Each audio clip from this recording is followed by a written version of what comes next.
মসজিদে এসে জুমার দিনে এগুলো করলে জুমার নেকি নষ্ট হয়। মসজিদে এসে এইসব আইওয়া শোডাউন করলে জুমার নেকি নষ্ট হয়। এই জেনারেশনকে কে বুঝাবে যে মোবাইল থেকে দূরে থাকতে হবে? বিনা প্রয়োজনে ফোন ইউজ করবা না, বিনা প্রয়োজনে ফোনে হাতও দিবা না। একটা ছবি তুললে কি হয়? হাজারে আসওয়াদ, গুনাহ মাফ হয়। একটা ছবি তুললে কি গুনাহ মাফ হয়? কোনো নেকি হয়? এটা কি পরকালে সুপারিশ করবে? এই মোবাইলের আসক্তির কারণে এই যুব সমাজের চিন্তার ক্ষমতা নষ্ট হয়ে গেছে। বিশ্বাস করেন আমার কথা? আমার কথা বিশ্বাস করেন। এই মোবাইল আসক্তির কারণে এই যুব সমাজ আর চিন্তাই করতে পারে না। সারা দিন ফোনে ব্যস্ত, সারাটা দিন সময় পাইলেই ফোন। আর ফোনে কি? YouTube, Facebook, WhatsApp, Instagram. এই আমাদের বাপদাদার, এই যে ভাইদের বয়সী যারা এখন 40, 45, 50 এজের মধ্যে আছেন, যারা এই দেশ চালায়, সমাজ চালায়, অর্থনীতি চালায়, তাদের চেয়ে এদের চিন্তা শক্তির লেভেল অর্ধেকেরও কম। আমি আপনাদেরকে গ্যারেন্টি দিচ্ছি, এখন যদি আরেকটা মুক্তিযুদ্ধ হয়, আল্লাহ না করুক, তাহলে এই তরুণ প্রজন্ম কিচ্ছু করতে পারবে। আপনি আমার কথা বিশ্বাস করেন। টিকটকের একটা ভিডিওর জন্য এদের কাণ্ডকীর্তি দেখলে মনে হয় যেটা মানুষ না গরু না ছাগল, কি আসলে। আর আমরা তো ঢাকা শহরের মতো শহরে থাকি, একটা টিকটকের ভিডিও বানানোর জন্য এরা যে কি করে চিন্তা করতে হবে। কাপড় খুলে ল্যাংটা হয়ে নাচে একটা টিকটকের ভিডিও করার। একজন আলেমেদিন আসছে, তাকে মানে মোবাইলে বিরক্ত করতে করতে তার লেকচারের টপিকটাই নষ্ট করে। আর আমরা যে ওস্তাদদের কাছে পড়াশোনা করি, আমি জীবনে আমার ওস্তাদকে এটা বলার সাহসই পাই নাই, ওস্তাদ আপনার সাথে কি একটা ছবি তোলা যাবে?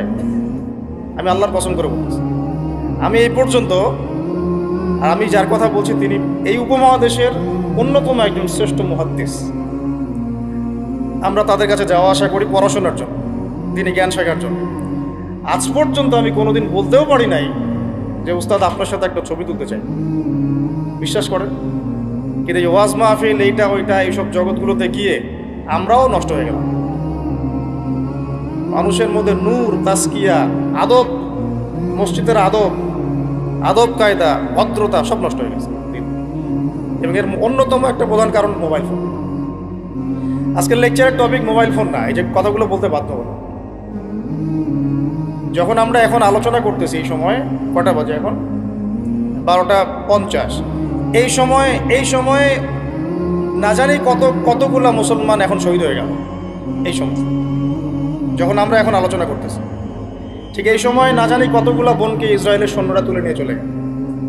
না জানি কতগুলা বাচ্চার মগজে আবার বোম মারলো, গুলি করলো।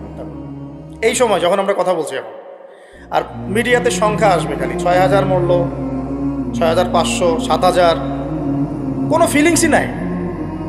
মোবাইল ফোনেই আছে, স্ক্রল করে আর দেখে কতজন, ও 10,000 মরছে, কি আমি তো আর মরি নাই, আমার দেশেও তার হয় নাই। বিশ্বাস করেন, আমরা এখন আর কোনো জায়গায় মানুষের পর্যায়ে করতেছি। মানুষ কাকে বলে? যার আবেগ অনুভূতি আছে, যার ব্যক্তিত্ব গায়রত আছে, যার সম্মানবোধ আছে, রুচিবোধ আছে। মুসলিম উম্মাহ কাকে বলে? যার একটা অংশে আঘাত লাগলে আর এক অংশ ব্যথা পাবে, নাকি ভাই?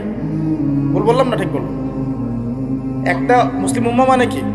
একটা অঙ্গে আঘাত লাগছে আর একটা অঙ্গ ব্যথা পাবে। আদতে কি এটা হচ্ছে? প্যারালাইজড। ওই যে বলি না প্যারালাইজড, আমাদের মধ্যে প্যারালাইসিস ঢুকে গেছে। জুমার খুতবার সময় এমনি অল্প 5 মিনিট নষ্ট করলাম, আল্লাহ মাফ করুন। সরাসরি কিছু কথা আপনাদেরকে বলি, একদম সরাসরি। আমরা এখন এমন একটা সময় আছি, এই যে এই শেষ জামানায়, এই যুগে ফিতনা থেকে বাঁচা চারটাখানি কথা। আর এই ফিতনা থেকে বাঁচতে না পারলে জান্নাতে যাওয়া যাবে না। এই ফিতনাগুলো শুধু রাষ্ট্রে আর বিশ্বেই নাই, আমাদের রিজিকেও ঢুকে গেছে, পরিবারেও ঢুকে গেছে, সমাজও ঢুকে গেছে, ধর্মেও ঢুকে গেছে। আমি সরাসরি কথা বলছি, রাষ্ট্র, বিশ্ব, অর্থনীতি, সমাজ, পরিবার, ধর্ম আর সংস্কৃতি, এমন কোনো ক্ষেত্র বাকি নাই যেখানে ফিতনা ঢোকে নাই। এখান থেকে বাঁচা চারটাখানি কথা না। এখান থেকে বাঁচতে হলে আমাদেরকে প্রথমে যেটা করতে হবে, আগে দিনের জ্ঞান অর্জন করতে হবে। আপনি এই জেনারেশনকে জিজ্ঞাসা করেন, আমাদের স্বপ্ন তো এই জেনারেশন কি নেই নাকি? যাদের বয়স 50 হয়ে গেছে তারা আর কি করতে পারবেন দিনের জন্য? হয়তো তারা 20-30 বছর পৃথিবীতে থাকবেন হাইয়েস্ট, আল্লাহ ভালো জানে।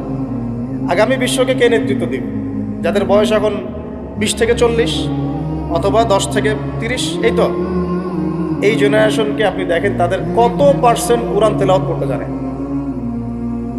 আপনি এই যে আজকে যারা আসছে সবার কোরআন তেলাওয়াতের টেস্ট নেন, একজন আলেমের সামনে বসান, একজন একজন করে ডাকেন, দেখেন সূরা ফাতিহা পড়তে পারে কতজন। এই মুসলিম উম্মাহ মার না খেলে কোন মুসলিম উম্মাহ মার খাবে আমাকে বুঝান, আমি তো বুঝি না, আমার জ্ঞান কম।